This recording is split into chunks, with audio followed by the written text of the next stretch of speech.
Boa noite, irmãos queridos. Que a graça e a paz do Senhor esteja com todos vocês. Vamos iniciar então o nosso momento aqui de conversa, o nosso café com palavra, o primeiro do ano. E hoje sobre um tema urgente para a nossa geração, urgente para a nossa época. A nossa cultura demonstra ser obcecada por sexo.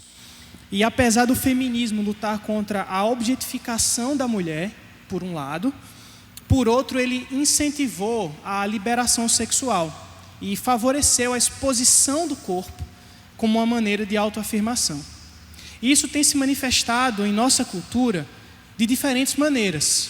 E aqui eu queria apresentar três, para começar, de maneira progressiva. Primeiramente, o soft porn. Essa expressão, ela representa uma maneira aceita pela sociedade de consumir a pornografia. Isso se manifesta nas redes sociais, no audiovisual e nas músicas. Você está vendo aí o TikTok e as suas famosas dancinhas como um dos grandes promotores do soft porn. Mas além do TikTok, além das redes sociais, as próprias músicas que são dançadas também são feitas, são pensadas para que elas gerem trends, para que elas gerem vários posts que vão trazer mais e mais pessoas para consumir esse conteúdo que é o soft porn. Mas avançando nisso, a gente chega para a segunda forma mais popular, que é a venda e a compra de conteúdo sexual explícito. E agora a gente já se refere a plataformas como o OnlyFans, como o Privacy, dentre outras, que têm sido utilizadas com esse objetivo, demonstrando a perversão da intimidade. São plataformas on-demand que permitem a comercialização da nudez, ampliando o mercado da pornografia, mas indo além. A partir daqui, a pornografia já deixou de ser produzida por atrizes e atores profissionais, como era antigamente em estúdios. E agora ela é produzida por qualquer pessoa, dentro de casa, que queira fazer uma renda extra ou, inclusive, fazer desse conteúdo a sua renda principal. E avançando, afunilando, a gente chega a uma nova cultura, que talvez muitos aqui ainda não conheçam, mas que tem ganhado força no ambiente digital. Eu me refiro àquilo que é chamado de waifuísmo. É uma subversão digital do casamento. Quem aqui já ouviu falar nisso? Levanta a mão assim. Pouca gente.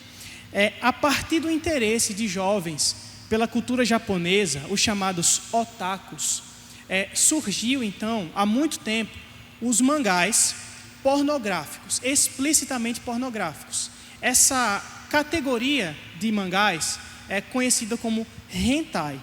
Mas dentro dessa subcultura dos hentai, surgiu outra, chamada waifu, que é uma adaptação da palavra wife, que é esposa em inglês. E ela é diretamente relacionada a esses mangás pornográficos, que inclusive lideraram as pesquisas do maior site pornográfico do mundo em 2022, que é o Pornhub. Lá na categoria de maiores buscas, de palavras mais buscadas, está em primeiro lugar hentai e em segundo lugar japoneses. E o waifuísmo, ele consiste no relacionamento amoroso com uma personagem fictícia. É uma ilustração que carrega uma personalidade desejada pelo seu inventor, pelo homem que a criou. É com ela, então, que ele se relaciona. Baseando-se nessa cultura, algumas lojas online já estão fazendo bonecas reais, nos moldes dessas personagens. Então, essa pessoa compra a boneca e ela se torna sua esposa. Por que ele faz isso? Porque eles geralmente são misóginos. Eles acreditam que as mulheres reais não são puras o suficiente. Mas essas personagens, sim, elas são puras. Elas sempre são submissas. Elas sempre estarão de acordo com as vontades deles. Então é com elas que eles se relacionam. Mas isso é um avanço, é algo profundo no que diz respeito à pornografia. Isso já é um tipo de comportamento patológico, digamos assim. De um modo ou de outro, todos nós estamos expostos à pornografia de um modo que antes, há poucos anos, talvez 10, 15 ou 20, nós não estávamos tão expostos assim. E isso tudo, mesmo contra a nossa vontade, já faz parte da nossa cultura, já faz parte da nossa realidade. Diante disso, nós chegamos a alguns questionamentos. Alguns questionamentos como: o que a gente faz? Como é que a gente lida com a influência da pornografia, mesmo soft, mesmo talvez não tão explícita, na vida das crianças da nossa geração, dos adolescentes? Como é que a gente lida com essa produção massiva de pornografia nas redes sociais em relação aos nossos casamentos, aos namoros, aos noivados, e na escola e na universidade? São essas questões que nós queremos conversar hoje, à luz da palavra de Deus, e para isso nós temos 2 convidados muito especiais. Eu quero convidá-los aqui à frente. Estão conosco os nossos irmãos Ian Roth e o nosso irmão Ian Roth e a nossa irmã Clécia, que aceitou nosso convite aqui com muita alegria. Eu queria uma salva de palmas aqui para a gente recebê-los. Por favor, meus queridos, se aproxeguem, sentem aqui, tomem os lugares de vocês. E eles vão conversar conosco hoje sobre esse tema tão difícil, em algum sentido, tão desafiador, mas também tão necessário. Os 2 são muito conhecidos aqui da nossa igreja, lideram PG, já trabalham com liderança aqui na nossa igreja há algum tempo, ministrando aulas, ministrando aconselhamento. Fizeram parte dos grupos de formação de líderes aqui da nossa igreja, tanto para homens quanto para mulheres, e hoje se voluntariaram a nos servir, conversando sobre esse assunto conosco. Queridos, sejam bem-vindos. E começando aqui por Clécia. Clécia, seja bem-vinda, boa noite. Como é que está sendo para você essa experiência aqui de participar aqui do Café com Palavra? Você já estava adiantando alguma coisa ali para mim mais cedo. Boa noite a todos. Então, eu disse a ele, né? Faz muito tempo que eu não estou entre os jovens, assim, na minha época. Eu não sou tão velha, mas eu sou mais velha do que os 2. Na minha época era culto jovem, né? Então, assim, e também depois que casava não participava mais. Está cortando? E aí eu sou casada há muitos anos, 16 anos, pelo último cálculo que eu fiz. Então faz muitos anos que eu não vou para um grupo assim, né, maior de jovens. Mas assim, é de grande alegria que eu venho para cá e agradeço o convite. É desafiador, foi desafiador para mim. Foi desafiador para mim. Mas quando eu aceitei, eu estava falando para ele ali, né? Foi pensando assim, não, realmente a gente precisa conversar sobre o assunto e vai ser uma oportunidade muito importante e é uma bênção, né? Poder compartilhar aqui com os irmãos e que nós possamos ser edificados a partir desse momento. Obrigado, Clécia. Ian é um velho conhecido, né, gente? Ian já participou aqui de dezenas de Café com Palavra, mas é muito bom tê-lo mais uma vez aqui conosco, meu irmão. Boa noite. Gente, boa noite. É um prazer estar aqui de novo. Esse assunto ele é espinhoso e, por ser espinhoso, a gente precisa falar dele da forma mais aberta, e clara e transparente possível. Então, enquanto líder de PG, tendo a oportunidade de discipular alguns irmãos, que eu tenho percebido ao longo do tempo, Nathan, é que quanto menos a gente fala sobre isso, mais esse pecado tem lugar entre nós. Então, é uma oportunidade maravilhosa, não só para a gente de estar aqui falando sobre isso e estudando o assunto, mas tenho certeza que para vocês também não é comum que a gente fale sobre esse assunto entre nós, mesmo jovens que se dizem tão liberais, né, até nas suas conversas, mas não é comum. E conversar sobre isso é o primeiro passo para que a gente possa tratar esse grande problema que existe no nosso meio. E eu espero que todos aproveitem muito essa noite, como eu espero desfrutar dela também o máximo possível. Valeu, meu irmão. Amém, meu irmão, amém. Gente, antes da primeira pergunta, um aviso importante. A gente costuma fazer as perguntas do Café com Palavras, as perguntas que vocês fazem, tirar as dúvidas de vocês por meio do WhatsApp, certo? Vocês que já vêm para o Café com Palavra já estão acostumados com essa nossa dinâmica. Porém, hoje especificamente, a gente vai tratar de um tema que envolve intimidade. E às vezes você quer fazer uma pergunta, mas você não se sente à vontade para isso. E mesmo que você mande no WhatsApp, dá para ver quem foi que perguntou, obviamente. Então a gente criou um formulário, é um formulário anônimo, tá? Ninguém vai saber o seu e-mail, nada, a gente já testou aqui, é tranquilo. E você pode ficar mais à vontade para para tirar suas dúvidas por meio desse formulário. Ele foi disponibilizado lá no grupo da rede do WhatsApp. Então está lá uma das últimas mensagens, acho que a última mensagem mais recente é a que está com o link do formulário. Você já pode abrir e já fazer suas perguntas desde já. Mas também você pode acessá-lo por meio desse QR Code que está aqui na projeção, certo? Você acessa o QR Code, vai cair no formulário, você já vai deixando aí as suas dúvidas. Você pode perguntar quantas vezes você quiser. Claro que a gente tem um tempo aqui para responder, talvez não dê tempo de responder todas as perguntas, a depender de quantas perguntas surgirem, mas faça, não deixe de fazer, não deixe de tentar tirar a sua dúvida, a gente vai se esforçar aqui para responder da melhor maneira possível. Amém, gente? Clécia, a minha primeira pergunta vai ser para você. O que é que a Bíblia fala sobre pornografia? Tem algo sobre isso? Tem algum texto bíblico que a gente pode utilizar para lidar com esse pecado? Primeiramente, antes de para começar, né?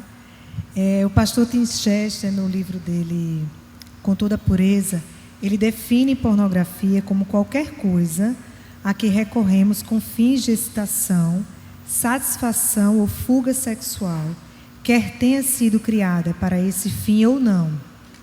Em sua maioria, trata-se de material realmente sexualmente explícito, né? Como fotos, vídeos, literatura, mas também pode envolver fantasias na mente, né? Com alguém que pode ser real ou imaginário. Esse material pode ter sido feito esse fim ou não, e também essa pessoa pode estar disponível ou não, mas tanto pode ser algo a partir de um material já feito para isso, como de algo que não foi feito para isso, mas que a pessoa cria suas fantasias mentais. Os capítulos 5, 6 e 7, lá de Mateus, a gente vai lá, conhecido como Sermão do Monte, né? Jesus, ele traz a lei de Deus no Antigo Testamento e ele aprofunda essa lei. E uma das falas de Cristo, em Mateus 5, 27 e 28, foi: vocês ouviram o que foi dito, não adultere. Mas eu digo que qualquer que olhar para uma mulher e desejá-la, já cometeu adultério com ela no coração.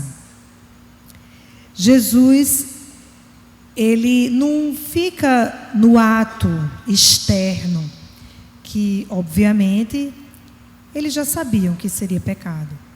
Jesus, ele vai lá no coração. Como é que está esse coração? Os desejos surgem do coração. A Bíblia diz lá em Tiago: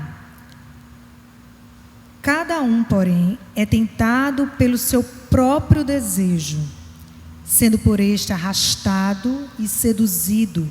Então esse desejo, tendo sido concebido, dá luz ao pecado, e o pecado, uma vez consumado, gera a morte. Lá em Efésios, Paulo fala: entre vocês não deve haver nem sequer menção de imoralidade sexual, nem de nenhuma espécie de impureza ou de cobiça, pois essas coisas não são próprias para os santos.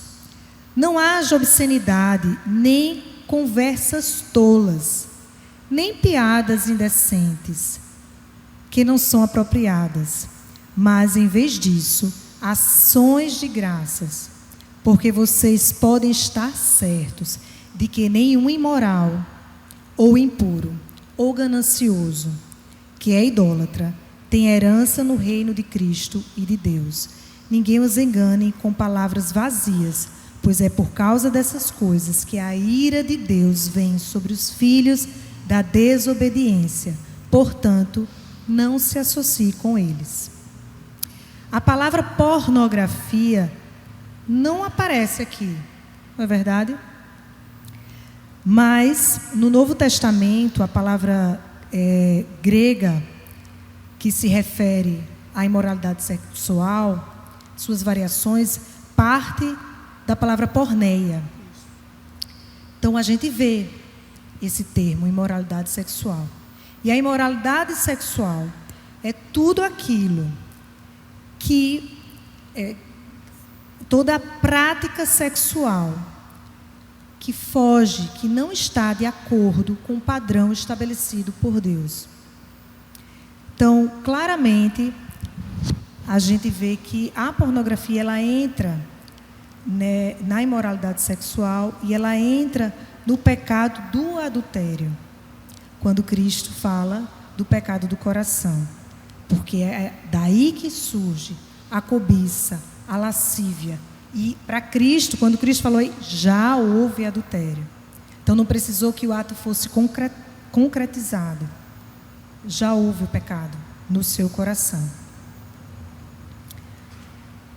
Então, o usuário de pornografia, de acordo com a Bíblia, ele é um imoral, pois se entregou à impureza sexual, segundo os desejos do seu coração, como a gente vê lá em Romanos 1. Então, o pecado sexual é um ato ou um sinal de idolatria, né? Onde ele fala lá em Efésios, né, ganância, que é idolatria. Ele está falando de tudo aquilo, é tudo que parte do coração. Quando a gente ama algo que não é de acordo com o padrão de Deus, a gente não ama a Deus, a gente ama outra coisa. Por isso que é idolatria. Algo importa para nós mais do que Deus. Desejamos, queremos, valorizamos, adoramos alguma coisa no lugar de Deus. Então, não antes de mais nada, a gente está quebrando o grande mandamento, que é fazer ídolos para nós mesmos, né? Então, lá em Gálatas, vemos, ora, as obras da carne são conhecidas e são... Aí Paulo começa, eu não vou dizer a lista toda de novo, mas ele fala prostituição, impureza, lascívia, idolatria, e a lista segue. Não herdarão o reino de Deus os que tais coisas praticam. Gálatas 5, 19, 21. Desculpa. E se estamos em Cristo, nós devemos ser o quê? Nova criação, nova criatura. E somos convidados a não entrar em tentação e a mortificar o pecado. Portanto, façam morrer tudo o que pertence à natureza terrena de vocês. Lá em Colossenses 3,5 diz o quê? Imoralidade sexual, impureza, paixão, desejos maus e a cobiça, que é idolatria. É um pecado, de acordo com a Bíblia.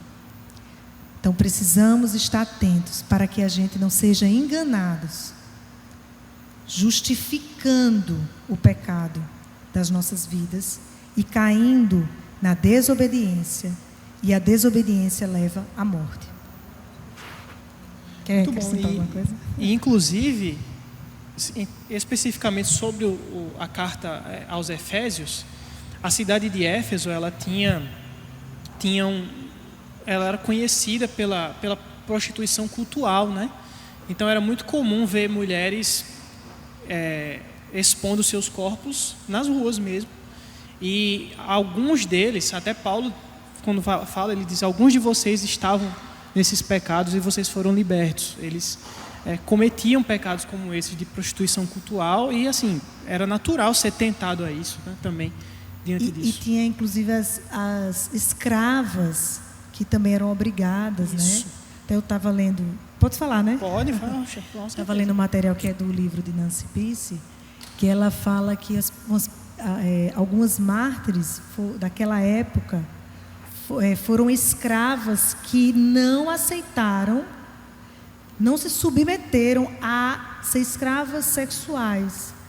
E elas foram mortas, elas eram escravas, elas eram obrigadas, né? Elas foram mortas, porque elas tinham se convertido ao cristianismo. Então, elas tinham entendido. Então, Paulo fala muito, a gente encontra os Efésios, a gente encontra os Colossenses. Então, a gente encontra repetidas vezes esses termos, porque, exatamente, tinha muito nesses templos pagãos essa imoralidade como forma de culto. Né? E as mulheres estavam lá presentes, né? Sendo exploradas também, inclusive. Uhum. O livro que você fez referência agora com o Ian é o Ama Teu Corpo? Ama Teu Corpo, Ama de Teu Nancy Corpo, Pearce. Nancy Pearce. Para o pessoal anotar aí, já pesquisar depois. Bom, a gente já viu que a Bíblia então fala sobre pornografia. E Ian, diante disso, a fé cristã ela tem uma ética sexual própria, né? Como é que a gente pode enfrentar a cultura da pornografia com base em uma cosmovisão cristã, com base nessa ética sexual cristã? Como é que a gente confronta? A gente hoje percebe que vivemos uma realidade de revolução sexual. Alguns estudiosos chamam de revolução afetiva. Mas muitos concordam que essa é a segunda revolução sexual. O que a gente vive aí dos anos 60 para cá, desde a criação da pílula anticoncepcional, a liberação sexual, né? Woodstock e tudo mais, é uma revolução sexual onde o sexo agora se tornou uma forma de recreação, né? Então a sexualidade passou a ser algo completamente desinibido, liberado e incentivado, inclusive, né? Então a sexualidade hoje ela não deve obedecer mais os limites do casamento, como foi outrora, inclusive em círculos não cristãos. Agora, pelo contrário, os jovens, adolescentes, já são incentivados a realmente buscar se conhecer desde cedo e ter vários parceiros sexuais ao longo da vida. Só que isso é algo muito recente, né? Isso tem 60 anos, né? 70 anos no máximo que essas coisas estão acontecendo. Antes disso, gente, houve uma primeira revolução sexual que foi a virada do mundo pagão sexualizado, principalmente do mundo greco-romano sexualizado, para uma visão de sexualidade cristã, né? Então essa virada que perdurou aí quase 2 milênios, ela tirou da mentalidade de um povo essa visão pornificada. Tudo que a gente vive hoje já foi vivido em um outro momento, né? Existem registros históricos de como a sexualidade ela era vivida, né? Havia algum tipo de inibição, principalmente para as mulheres, mas os chefes de família, né, os patriarcas, eles tinham completa liberdade sexual, não só com o cônjuge e com suas escravas, mas também com outras mulheres, com prostitutas e tudo mais. Isso era incentivado, isso era forma de culto, inclusive. Essa é a realidade que nós vemos, não só em Éfeso, mas também em Corinto, né? Só que com a expansão da igreja, essa cosmovisão sexual, se a gente pode chamar assim, ela mudou completamente. E aí, mulheres foram libertas de uma vida escravizada sexualmente, né? O sexo ele foi, a partir de agora, incentivado dentro do ambiente matrimonial. O matrimônio monogâmico foi incentivado também pela igreja, uma realidade completamente nova, né? E assim a gente viveu por quase 2000 anos. Até recentemente as coisas viraram. E essa liberação sexual, essa visão de mundo secular que a gente tem hoje, elas trazem os mesmos danos que os gregos sofriam 2 milênios atrás, né? Principalmente quem sofre com isso são as mulheres, principalmente. Então as mulheres são objetificadas, né? Se tornam apenas produto de consumo, principalmente quando a gente está falando de pornografia, mas não só no que tange a pornografia. Isso se torna uma forma de relação também. As mulheres são incentivadas a não estarem mais presas dentro da visão de matrimônio, dentro dos limites do casamento, mas quem sofre também acaba sofrendo com isso são elas. Inclusive, existem feministas aí radicais, chamadas feministas radicais, né? Que elas são totalmente contrárias à pornografia e à liberação sexual, porque elas dizem que isso é algo estimulado, incentivado pelo patriarcado, que no final das contas é quem está ganhando com isso. É um homem safado que quer que as mulheres pensem que elas estão vivendo algum tipo de liberdade sexual. Dito isso, gente, e a gente agora só tem uma opção, que é olhar para trás, como foi num primeiro momento, a maior, melhor e mais contundente forma de lidar com esse tipo de cultura é através do casamento monogâmico, casamento bíblico. É claro, existem formas de, no aconselhamento bíblico, por exemplo, o conselheiro tratar o aconselhado que está escravizado pelo pecado. Existem métodos de amputação radical, de acompanhamento pastoral, aconselhamento e tudo mais. Mas quando a gente fala de uma cultura pornificada, de um mundo onde isso é a norma, a melhor forma da igreja lidar com isso é vivendo na prática a forma bíblica do sexo. Essa é a melhor forma de lidar com isso. Diz que Tolkien, uma vez falando com seu filho, disse o seguinte: meu filho, se lembre que a monogamia é uma ética revelada. Ela, por causa do pecado, não nos é natural. Então o mundo, ele sempre vai tentar sair disso e distorcer disso. A gente precisa lembrar que, se nós somos crentes, parte da nossa moral, da nossa ética revelada por Deus, diz respeito à forma como nós fazemos sexo no casamento. Isso. Entende? Então eu acho que assim, para nós que somos jovens, não há incentivo melhor para mudar esse mundo. Não é? Existem políticas públicas que a gente pode propor e trabalhar e tudo mais.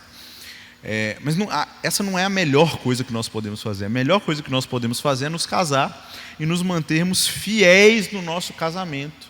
É a gente fazer a manutenção do nosso casamento, inclusive no que tange a sexualidade. É a gente permanecer, é a gente não adulterar, é a gente dar testemunho fiel de uma vida sexual feliz, prazerosa em Cristo. E isso já é uma grande transformação para o mundo, gente, uma grande transformação. Tem um salmo que diz o seguinte: se destruídos os fundamentos, o que poderá fazer o justo? O casamento é o fundamento da nossa sexualidade. Se a gente olha para a Escritura, foi onde o Senhor quis que o sexo fosse desfrutado. A palavra porneia, que Clécia falou, ela é usada para qualquer sexualidade ilícita. Isso nos mostra o seguinte: só existe uma forma de fazer sexo na Bíblia. O Senhor só criou uma forma de fazer sexo. Qualquer coisa que sai disso é pecado, inclusive a pornografia. Então a gente quer mudar essa cultura, a gente casa e a gente se mantém casado. Eu acho que essa é uma das melhores formas de transformar a sociedade no que tange a cultura da pornografia. A melhor. E quer que você algo, Clécia? Fica à vontade. Pode comentar, fica à vontade. Não, é só que eu estava pensando aqui, né? Que eu gostei muito do que Ian falou, né? Que trouxe essa questão histórica, né? Sobre essas mudanças. É muito importante a gente ter essa visão, porque o jovem, ele tende a achar assim: aqui é o moderno, aqui é o novo, né? Você que está aqui retrô, que está achando que não é para ser assim. E aí, quando a gente olha lá para trás, não, estão querendo trazer para cá o que já foi. E o que você falou, né? Se você deixa o ser humano agindo com o seu próprio pecado, na verdade, e aí muitas críticas que você pode ouvir hoje do mundo, vai ser assim: mas quando se tinha aquele casamento bonitinho, o homem também traía, por exemplo, né? Assim, a coisa não era tão perfeita. Sim, é verdade. não vai ser perfeita, né? Mas por conta disso, você vai dizer que vamos apoiar a libertinagem? Não. O problema está onde? No coração do homem, né? Então, assim, o homem, quando ele é libertado para fazer o que quiser da sociedade, ele faz isso que a gente está vivendo agora, né? Isso que era do passado e o que a gente está vivendo agora. As pessoas querendo cada vez se libertar das presas, digamos assim, das escrituras, dos dogmas, né? Do que a igreja fala. Estou usando esses termos que se diz, né? Mas para quê? Para viver e alimentar os desejos do seu coração. E aí, de fato, né? Quando há essa liberdade, o homem vai mostrar o todo o seu pecado. Só que o pecado, ele sempre traz consequência. Quando ele disse, né, que as mulheres, elas acabam sofrendo, é de fato uma ironia muito grande, principalmente para o feminismo.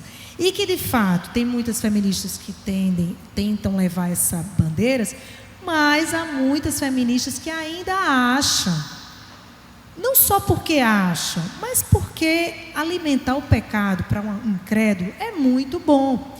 E ainda acham que estão vivendo a liberdade, só que, na verdade, o que elas estão vivendo não é muito diferente do que elas estão julgando que as outras mulheres estão vivendo.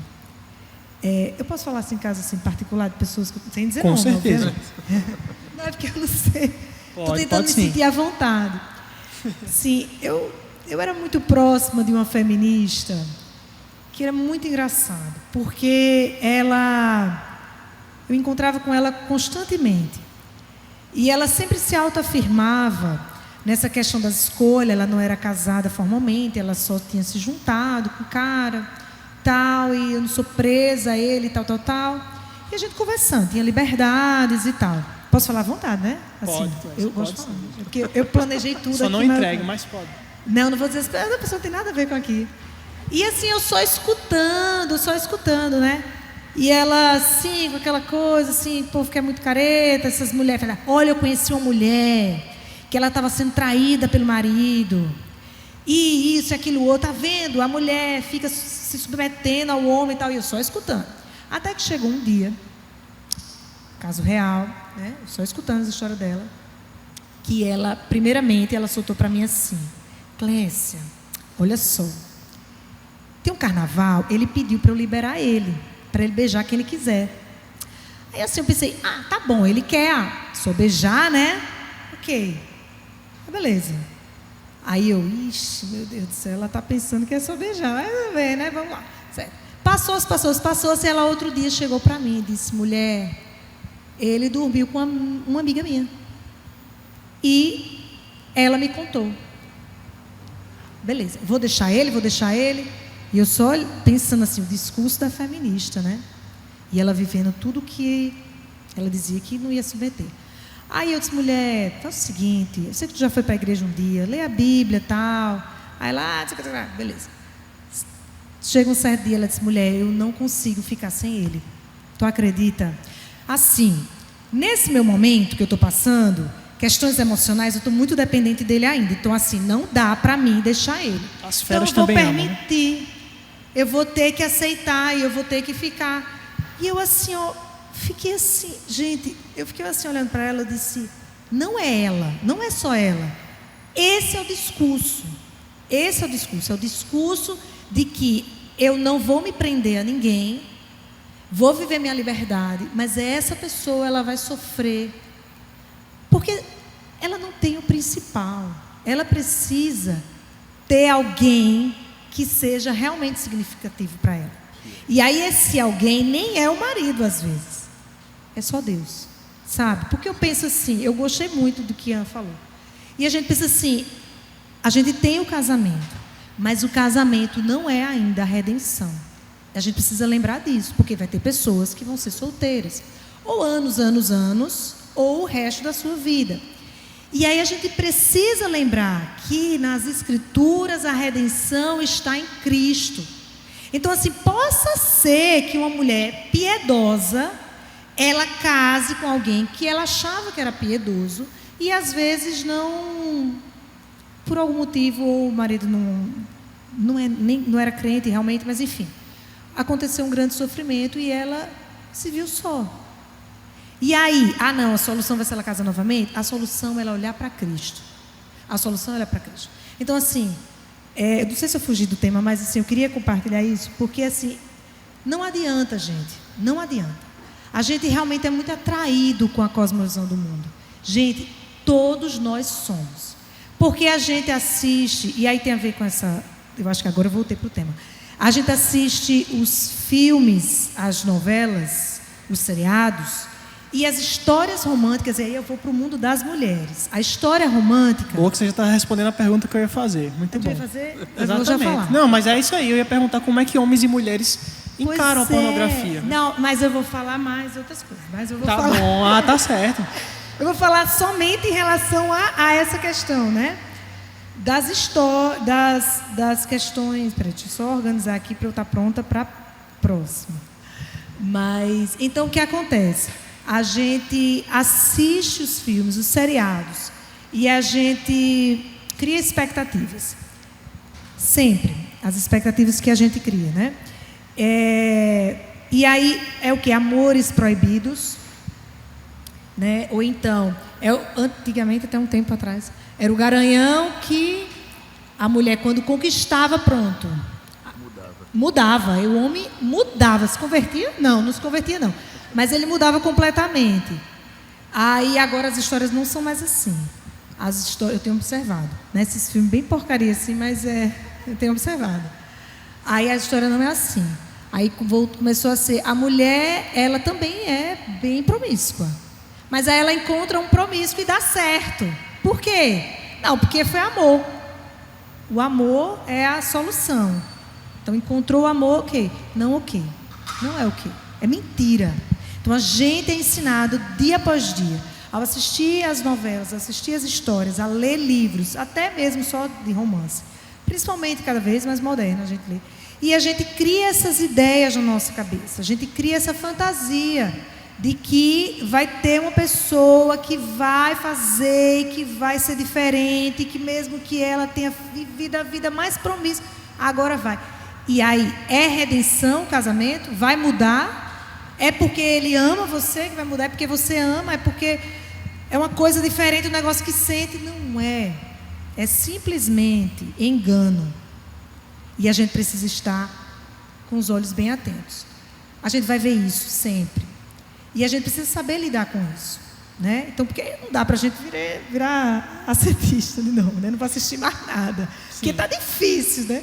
Eu e Felipe, assim, a gente tem 3 filhos. E vocês sabem, a igreja sabe todo dia que eu tenho um menino pequeno. É muito difícil a gente parar para assistir um filme. Mas eu sempre digo a Felipe, eu tenho que fazer uma pesquisa antes.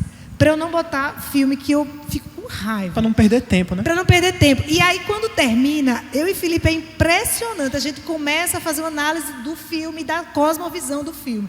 Aí eu digo, já perdi a graça, já não acredito. Mas a gente tem que fazer isso, eu não estou errada, não. Eu às vezes acho assim, meu Deus.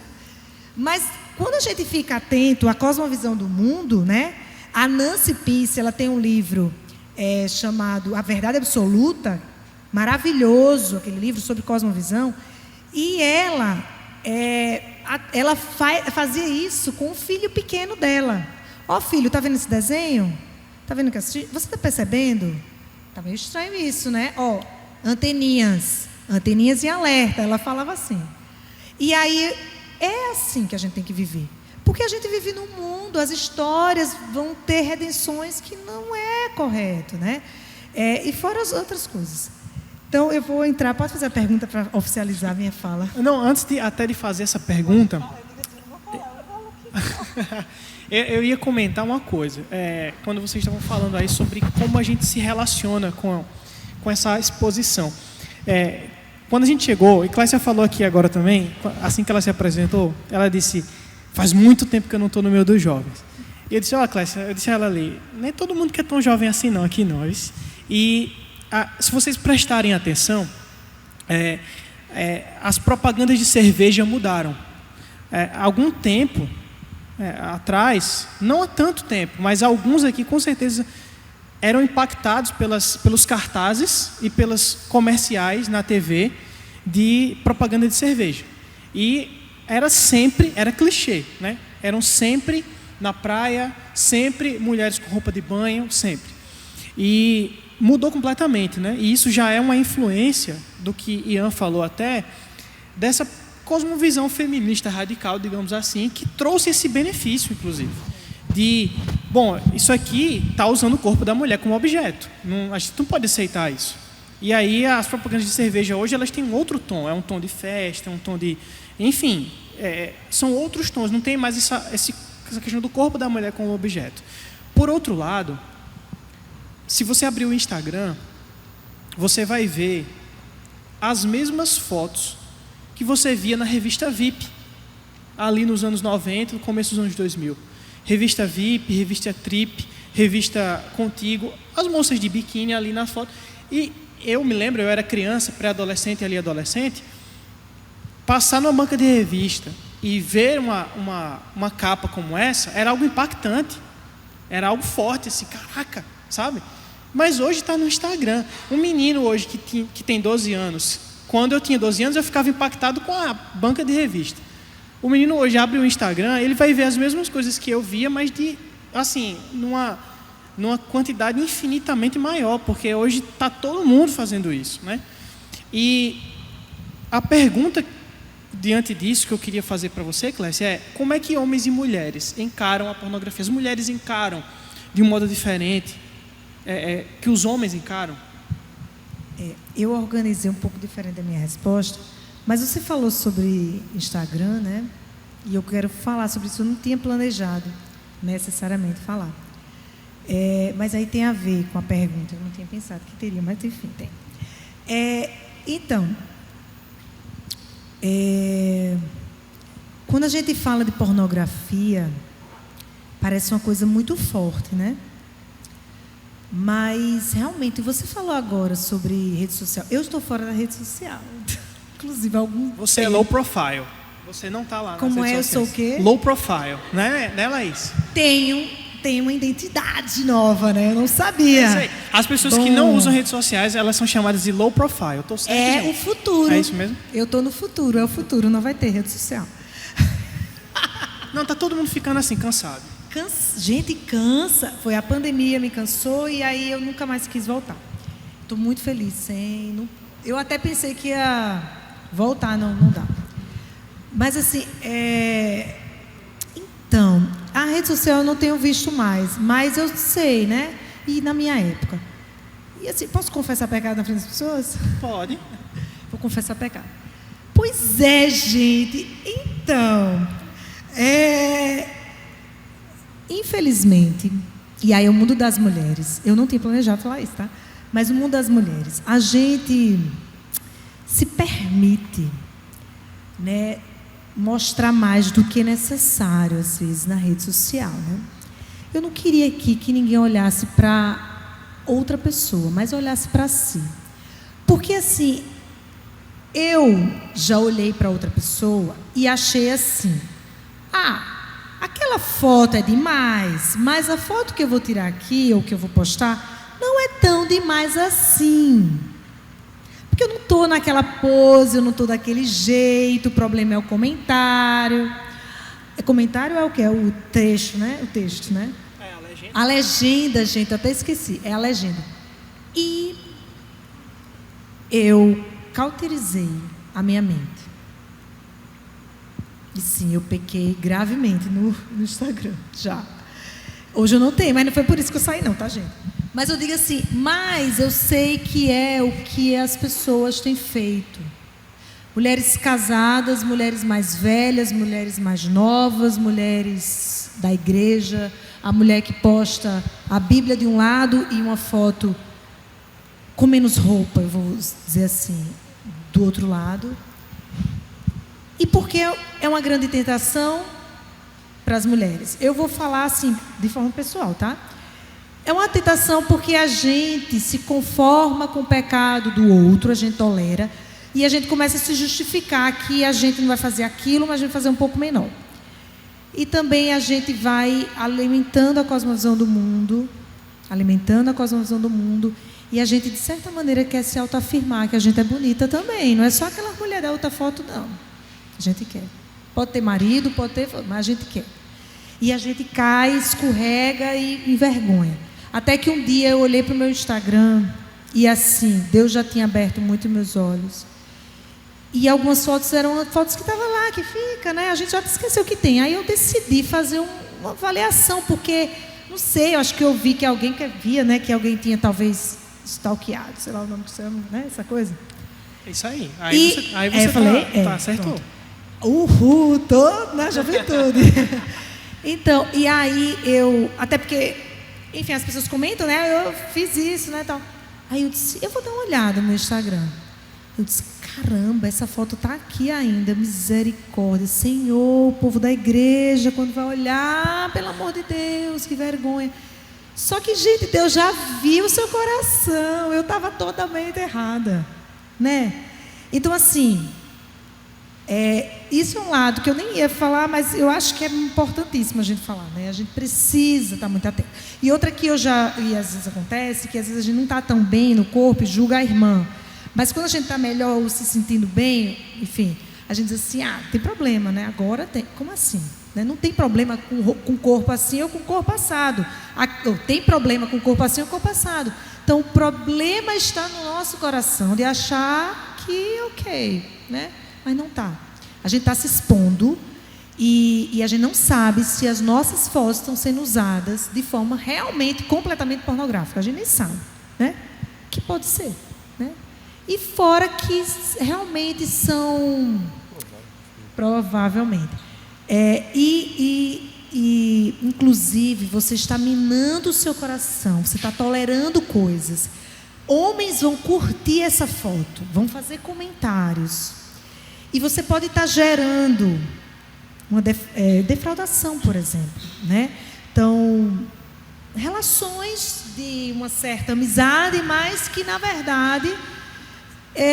está havendo um flerte, porque as pessoas estão vendo como você está em uma situação muito íntima ou com poucas roupas, né? Ou muito sensualizado. Mas eu também queria falar, que foi mais planejado, né? Que assim, quando a mulher fala assim pornografia, a gente pensa assim, pornografia é uma coisa muito, né? Já pensa assim uma coisa assim muito explícita. Dos homens, explícita. Muito dos homens, sim. Que aí eu vou dizer que pode acontecer também para as mulheres. Claro que pode. Tudo pode, né, acontecer. Mas as mulheres, geralmente ela tem isso. E aí na igreja, as mulheres vão ter mais dificuldade de confessar umas às outras. Eu tenho problemas com isso. Principalmente porque assim, às vezes assim, o nível é só entre aspas, né? Essa questão de você mesmo se expor, de você ter essas imagens, essas fantasias na sua cabeça, de você alimentar, mas só um pouquinho, né? Essa fantasia, tudo bem, não está tudo bem, mas você fica se auto-enganando. E aí, me perdi aqui, deixa eu voltar. Sim. Mas aí você pensa sempre que não vai chegar ao ponto de eu ficar viciada. Mas pode acontecer com mulheres também, ficar inclusive viciada. E aí a mulher fica numa situação seguinte, quando ela cai em pecado sexual. Não posso falar para ninguém. Por quê? Porque eu sou mulher. Esse negócio é homem. Então, como é que é isso? Quando eu converso com minhas amigas, ela não tem isso. Só eu que tenho esse pecado. Isso traz isolamento. E o isolamento, a solidão, você tentando abafar esse pecado, gera mais pecado. Porque você tem que esconder. E ora, a pornografia é ou não é um pecado oculto? Que você vai esconder. Quem vê pornografia não está muito afim. Principalmente, obviamente, no meio evangélico. Porque no meio do mundo, assim, as pessoas até, os homens, né, lacram, né, dizer que vê, compartilha, né? Inclusive, com o homem eu tenho uma coisa para dizer, né? Com o homem também essa questão de grupo de WhatsApp. Inclusive, eu estava conversando, porque eu passei a semana todinha falando sobre essas coisas com meu marido. E assim, eu estava dizendo para ele, eu já saí de 2 grupos de WhatsApp, porque tinha homem no meio, de coisa assim, povo da escola, povo da universidade, tinha homem no meio, e o homem, bota um negócio lá, aí a mulher fica tudo com raiva. Eu saí logo. E aí, conversando com meu esposo, eu disse assim, pois é, os homens têm muito isso, grupo de homem no WhatsApp. Um cara, ela vai lá, poxa, começa com brincadeira às vezes, finge que é e não é, daqui a pouco, pá, botou. Aí a tentação é o quê? Veio. Né? Primeira tentação. Segunda, que você começa a alimentar. Deixa eu ver só mais um pouquinho. E aí vai. E aquilo pode ser um gatilho para... Então a gente tem que ter cuidado com essas coisas, né? Rede social, amizade, essas coisas tudo tem que ter muito cuidado, né? Então a gente tem que estar atento. Então a mulher, ela pensa muito isso, sim, é uma coisa mais para homem. Então isso faz com que, se ela caiu nesse pecado, ela vai guardar. Isso é horrível. A gente não pode fazer isso. A gente não pode fazer isso com as nossas irmãs, né? A gente não pode fazer isso. A gente tem muito tabu de falar sobre essas questões, né? Sobre pecados sexuais. Mas a gente precisa... Não é falar para qualquer pessoa, é uma coisa muito íntima realmente. Mas eu já estou adiantando lá na frente que eu ia falar, mas enfim, eu vou falar bem por cima para não entrar. A gente precisa ter na nossa igreja pessoas que estejam dispostas a auxiliar umas às outras. Possa ter sido pecados que a gente cometeu ou pecados que não cometemos necessariamente àquele nível, mas a gente precisa estar atento para ouvir, auxiliar com paciência, com graça, porque, né, a gente pode cair. E aí eu vou trazer só alguns dados, né, que assim, vou falar só dos dados cristãos, não vou nem falar do mundo, que eu trouxe aqui, mas não vou. Que assim, que na verdade tem se aumentado muito, né, diz que as brasileiras têm, na pandemia, têm buscado muito material pornográfico, inclusive em sites pornográficos explícitos, né, tem tido esse aumento nessa busca.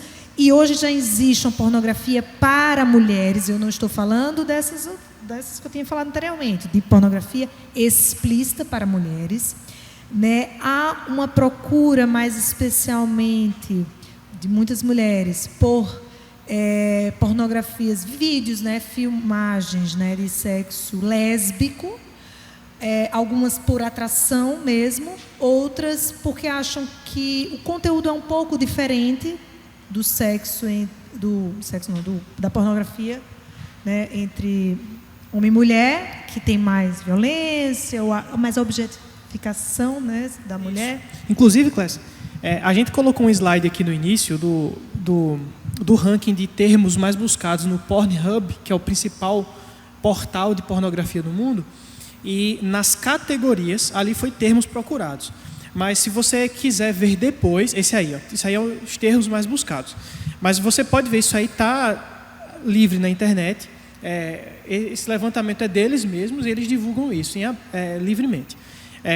A categoria mais buscada é exatamente sexo lésbico. É a categoria mais buscada no Pornhub. Pronto. Exatamente. Esse mesmo site, juntamente com outro site, acho que é RedTube. Eu não sei se eu vou falar. Deve ser isso mesmo. Eles afirmaram que, no caso, em 2015, faz um tempo já, né? Que no mundo, o Brasil e Filipinas estavam no topo das mulheres, né? Procurando pornografia. Então, que no caso, as brasileiras e as da Filipinas, né? As filipinas, elas eram as mulheres que mais estavam buscando pornografias nesses sites, né? É uma pesquisa específica do site. E a gente pensa, as nossas irmãs cristãs, né? Pois em 2020, no início da pandemia, o blog Benditas realizou uma pesquisa online com mais de 5,6 mil mulheres que responderam, falantes da língua portuguesa. E elas queriam compreender melhor essa questão da sexualidade da mulher cristã contemporânea. E uma das categorias que foi analisada foi exatamente pornografia e masturbação. E aí, do que elas coletaram, elas tiveram como resposta que fez ou faz uso eventual de material pornográfico, com vídeos, filmes, livros e outros. Foram 65,85% de mulheres cristãs, mais da metade dessas mulheres. As idades de 13 a 70 anos. Bem, né? Então, assim, as mulheres realmente, elas lutam com esse pecado, elas são tentadas também nesse pecado. Muitas vezes alimentam e vivem de forma silenciosa. Tem mais. A questão de como ela... Aí não só pornografia mental, né, como eu falei, né, e muitas vezes são fisgadas. Eu estava falando para os meninos que... Eu estou demorando muito? Eu estou com medo. Não, pode seguir. A gente vai fazer um intervalo logo depois que você responder. É porque eu tenho que ficar de olho no horário. Pronto. E aí muitas foram... Tu me diz isso. É porque meu marido é maravilhoso. Ele sempre sabe me dizer a hora que eu tenho que parar de falar. Ele não está aqui. Ele não está aqui, né? Ele não está aqui, esse é o problema. Cadê ele? Ele não está aqui. Então, pois é. Vamos lá. Vamos lá. Então, vamos lá. Então, muitas são fisgadas. Na minha época, né? Na minha época... Tinha as revistas Capricho e tal, né? Mas, assim, hoje tem sites, com certeza, de adolescentes. Então, começa, assim, você com curiosidades, assim, sobre histórias de aventura de sexo, colunas, né? Eu já fiz isso, gente. Quem não fez, né? Joga a primeira pedra. Então, assim, a gente tinha muito acesso a essas coisas. E hoje eu imagino que em sites de adolescentes muito mais. Então, também, na época, tinha revistas e hoje sites, né?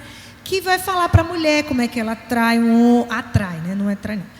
Atrai um homem, como fazer aquele sexo maravilhoso. Então, essas coisas também podem ser gatilhos para o mundo das mulheres. E também, obviamente, um que foi uma febre numa época, e na época eu não sabia muito bem se era pecado, achava que era pecado, que é a questão da literatura erótica, né? Que, assim, as mulheres ficarem enlouquecidas. Parece que aquilo libertou as mulheres para poder elas pensarem mais sobre sexo. Os mais vendidos da Amazon sempre tem um lá. Né? Então, aquele que você sabe muito bem. E aí, obviamente, é uma coisa, assim, que traz uma figura absurda, né? O homem é perfeito, o homem é rico, o homem é tudo que toda mulher, né, vai querer, né? E você está falando dos 50 tons, não, né? que é isso? Você sabe qual é o livro? É esse mesmo. Eu arrodeando, né? Querendo ser uma puritana. Não, vamos nem citar. sei, eu não vivo nesse mundo. Pois é, esse mesmo. Então, assim, até eu lembro eu conversando com o Felipe na época, ele dizia, mas que fogo mesmo, né? Olha só como é que eles colocam lá o homem, né? O cara não compara-se a nenhum homem. Mas o que é tão irreal quanto a pornografia é para os homens. A mulher retratada na pornografia, ela é tão fora da realidade quanto o homem na literatura erótica é para a mulher. Exatamente. Então, aquele homem perfeito, o homem tinha todas as qualidades. Só que, assim, o sexo era um pouquinho assim, ele tinha uma coisa estranha. Tinha que ter um pouco de sadomasoquismo. Um sadomasoquismo que começa com romantismo. Olha só, que coisa, né? E as mulheres sendo levadas a isso. A desejar algo que vai denegrir ela. Porque não é brincadeira, né? É algo para denegrir, é violência. Que pode começar uma brincadeirinha aqui, Meu querido, o pecado faz o quê? Vai puxando. E vai ser assim. E quando há o vício, que você vai falar depois, aí, para sair verdadeiramente, só um regenerado mesmo, para sair de verdade. E não criar, assim, outros ídolos para sair de forma... Mas você vai falar mais sobre isso. Mas aí tem também, como eu falei, né? Tem essa pornografia mais da mente, né? E tem a pornografia visual também. E eu ia falar uma coisa, gente, para não... Deixa eu ver se eu me lembro. Se quiser falar alguma coisa para eu tentar lembrar. Não, eu ia te pedir para segurar um Pode pouquinho. ser no segundo bloco. Porque aí a gente faz um intervalo agora. E vocês já vão colocando aí. Eu queria chamar o louvor até aqui para frente, já para ir se organizando. E vocês já vão mandando as perguntas, tá? No formulário. Quem ainda não fez, esse QR Code aí é um link para um formulário anônimo, onde vocês podem perguntar o que vocês sentirem necessidade. E a gente vai fazer um breve intervalo, um momento também de ofertório agora. Vocês podem se servir com café ali atrás, mas, gente, é muito rápido, tá? Coisa de alguns minutinhos. e a gente já volta para falar um pouco mais sobre essa questão da relação que as mulheres têm com a pornografia.